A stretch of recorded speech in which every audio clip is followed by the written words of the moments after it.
Happy Wednesday, y'all. Back on my walk.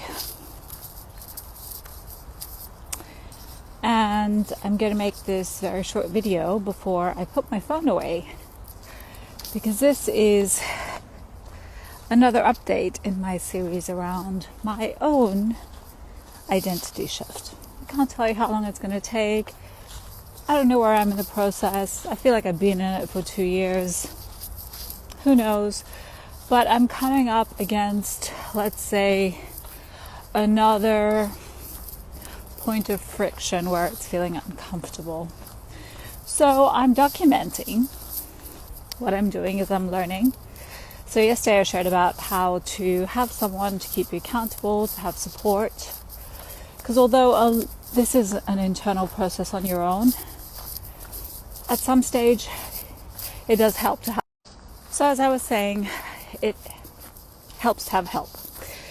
And what I want to do today is share another tool I'm exploring. It's from the work of Dr. K. I don't know his surname. It's an Indian surname. He's a Harvard-trained doctor who also works with Eastern modalities, Indian mysticism, meditation, etc., etc. I like the combination of the Eastern and Western approaches. And today's thing is about going on my walk without listening to a podcast, checking my phone like I'm doing currently, and turn off the stimuli as soon as I've made this video, because the point is to get uncomfortable so you can actually listen to yourself. Most of the time we shut off or numb feelings of discomfort with distraction. So we try to turn off distraction because we try to numb ourselves from actually being with ourselves. And I will share a weird fact about myself after this, where you will get to understand how deep this has, I think, been a program for me, which I have been aware of. Being aware of it doesn't always mean that you can shift it, but I'm trying to do that now.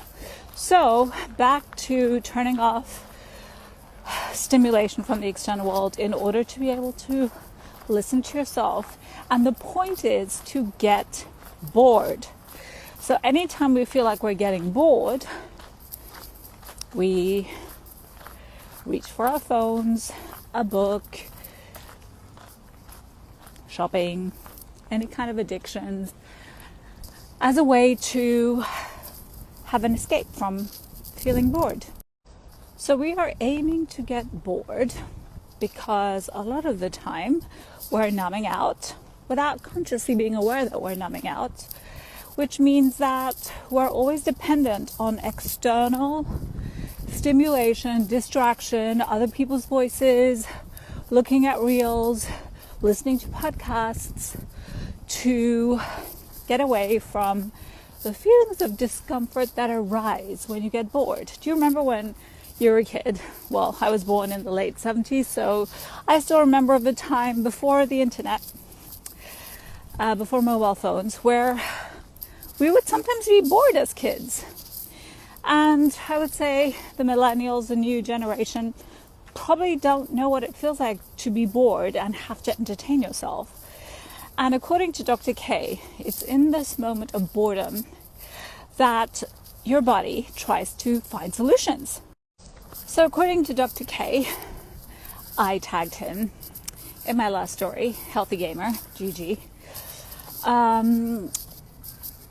When you get discomfort and bored, your body automatically, your mind, body, all the senses, you get really deep with yourself, and this discomfort forces you to take action, some kind of action, right?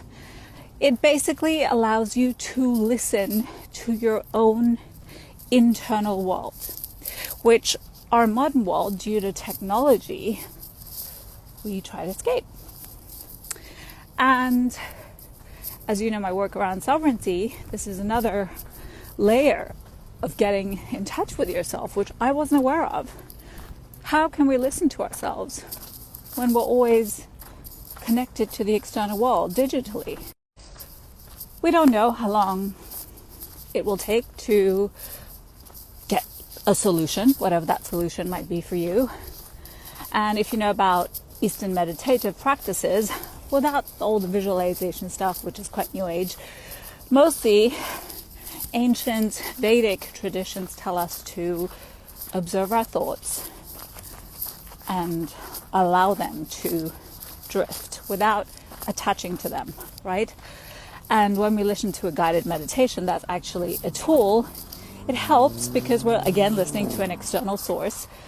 But if you go to an ashram in India, which I have not done, you'll be told to sit there in silence and just sit with that discomfort, physically, mentally, emotionally, all the ways. Because obviously there's medicine in that. So before I want to hang up my phone to focus on my boredom, we don't know how long it's going to take. I don't know if I'm going to be able to spend the whole, let's say, hour without external stimuli. I feel I'll be able to. It's been years since I've done that. And the fun fact is, I can't actually sleep without sound going into my ears. So before I sleep, I download podcasts that I can listen to, because the sound of the podcasts help me fall asleep. And the silence I find distracting.